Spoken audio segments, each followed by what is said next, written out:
ಒಂದೇ ಗಂಟೆ ಮಳೆಗೆ ಬೆಂಗಳೂರಲ್ಲಿ ಸರಣಿ ದುರಂತಗಳು ಸಂಭವಿಸಿದಾವೆ. ಇನ್ನು ಒಂದೇ ಗಂಟೆ ಮಳೆಗೆ ಬೆಂಗಳೂರಲ್ಲಿ ನೋಡಿ ಸರಣಿ ದುರಂತ ಸಂಭವಿಸಿದೆ. ಬೌರಿಂಗ್ ಆಸ್ಪತ್ರೆ ಕಾಂಪೌಂಡ್ ದುರಂತದಲ್ಲಿ 7 ಮಂದಿ ಸಾವನ್ನಪ್ಪಿದ್ದಾರೆ. ಇದರ ಹೊಣೆಯನ್ನ ಯಾರು ಹೊರ್ತೀರಾ? ದುರಂತದಲ್ಲಿ ಮೃತಪಟ್ಟವರ ಅಧಿಕೃತ ಮಾಹಿತಿ ಬಿಡುಗಡೆ. ದುರಂತದಲ್ಲಿ ಕೇರಳ, ಅಸ್ಸಾಂನವರು ದುರ್ಮರಣಕ್ಕೀಡಾಗಿದ್ದಾರೆ. ಬೆಂಗಳೂರಿನ 3, ಕೇರಳದ 2 ಪ್ರವಾಸಿಗರು, ಅಸ್ಸಾಂ, ಉತ್ತರ ಪ್ರದೇಶದ ತಲಾ 1 ಸಾವನ್ನಪ್ಪಿದ್ದಾರೆ. ಮಳೆಯ ಹಿನ್ನೆಲೆ ಗೋಡೆ ಕೆಳಗೆ ನಿಂತಾಗ ನಡೆದಂಥ ದುರಂತ ಇದು.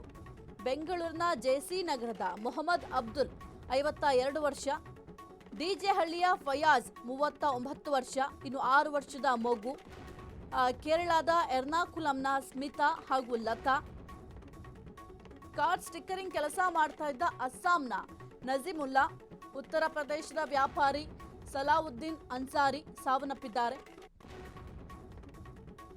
ಒಂದೇ ಗಂಟೆಗೆ ಮಳೆಗೆ ಬೆಂಗಳೂರಿನಲ್ಲಿ ಸರಣಿ ದುರಂತಗಳಾಗಿದ್ದಾವೆ. ಬೌರಿಂಗ್ ಆಸ್ಪತ್ರೆ ಕಾಂಪೌಂಡ್ ಏನಿದೆ, ಆ ಒಂದು ಕಾಂಪೌಂಡ್ ದುರಂತದಲ್ಲಿ 7 ಮಂದಿ ಸಾವನ್ನಪ್ಪಿದ್ದಾರೆ. ಇನ್ನು ಈ ಒಂದು ದುರಂತದಲ್ಲಿ ಮೃತಪಟ್ಟವರ ಅಧಿಕೃತ ಮಾಹಿತಿ ಕೂಡ ಸದ್ಯಕ್ಕೆ ಬಿಡುಗಡೆಯನ್ನ ಮಾಡಲಾಗಿದೆ. ಜೊತೆಗೆ ಅವರು ಎಲ್ಲಿಂದ ಬಂದವರು, ಅವರ ಮೂಲ ಏನು, ಅದೆಲ್ಲದರ ಬಗ್ಗೆ ಕೂಡ ಮಾಹಿತಿಯನ್ನು ಕೂಡ ಕಲೆ ಹಾಕಲಾಗಿದೆ. ಈ ಒಂದು ದುರಂತದಲ್ಲಿ ಕೇರಳ ಮತ್ತು ಅಸ್ಸಾಂನವರು ದುರ್ಮರಣಕ್ಕೀಡಾಗಿದ್ದಾರೆ. ಬೆಂಗಳೂರಿನ 3 ಜೊತೆಗೆ ಕೇರಳದ 2 ಪ್ರವಾಸಿಗರು ಅಂತ ಕೂಡ ಸದ್ಯಕ್ಕೆ ತಿಳಿದು ಬಂದಿದೆ.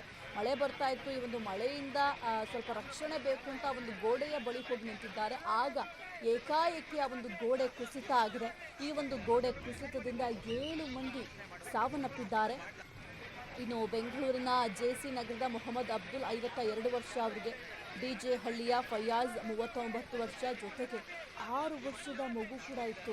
ಮುಸಾವಿರ್ ಬೇಗಂ ಅಂತ 6 ವರ್ಷದ ಮಗು, ಆ ಮಗು ಕೂಡ ಸಾವನ್ನಪ್ಪಿದೆ. ಕೇರಳದ ಎರ್ನಾಕುಲಂನ ಸ್ಮಿತಾ 47 ವರ್ಷ ಅವರಿಗೆ, ಜೊತೆಗೆ ಲತಾ ಅನ್ನೋರಿಗೆ 57 ವರ್ಷ. ಇನ್ನು ಕಾರ್ ಸ್ಟಿಕ್ಕರಿಂಗ್ ಕೆಲಸವನ್ನು ಮಾಡ್ತಾ ಇದ್ದಂಥ ಅಸ್ಸಾಂನ ನಜೀಮುಲ್ಲಾ 19 ವರ್ಷ, ಅವರು ಕೂಡ ಸಾವನ್ನಪ್ಪಿದ್ದಾರೆ. ಉತ್ತರ ಪ್ರದೇಶದ ವ್ಯಾಪಾರಿ ಸಲಾವುದ್ದೀನ್ ಅನ್ಸಾರಿ 36 ವರ್ಷ ಸಾವನ್ನಪ್ಪಿದ್ದಾರೆ. ಇನ್ನು ಈ ಒಂದು ಬೌರಿಂಗ್ ಆಸ್ಪತ್ರೆ ಕಾಂಪೌಂಡ್ ದುರಂತದಲ್ಲಿ ಈಗ 7 ಮಂದಿ ಸಾವನ್ನಪ್ಪಿದ್ದಾರೆ. ಇದಕ್ಕೀಗ ಯಾರನ್ನ ಹೊಣೆ ಮಾಡ್ತಾರೆ ಸರ್ಕಾರದವರು ಅಥವಾ ಅಧಿಕಾರಿಗಳು ಅಂತ ಗೊತ್ತಿಲ್ಲ. 7 ಮಂದಿಯ ಸಾವಾಗಿದೆ. ಅವರ ಕುಟುಂಬಕ್ಕೆ ನೀವು ಏನೇ ಒಂದು ಪರಿಹಾರದ ಹಣವನ್ನು ಕೊಟ್ಟರೂ ಕೂಡ ಹೋದಂತಹ ಜೀವ ವಾಪಸ್ ಬರೋದಿಲ್ಲ. ಅದರ ಹೊಣೆಯನ್ನು ನೀವು ಹೊರ್ತೀರಾ? ಜಿಪಿ ಅಧಿಕಾರಿಗಳ ಕೇರ್ಲೆಸ್ ಇಲ್ಲಿ ಎದ್ದು ಕಾಣ್ತಾ ಇದೆ.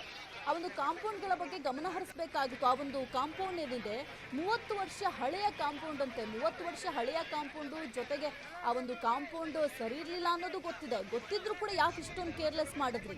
ನೀವು ಮಾಡಿದಂಥ ಕೇರ್ಲೆಸ್ ಇಂದ 7 ಮಂದಿಯ ಜೀವ ಹೋಗಿದೆ.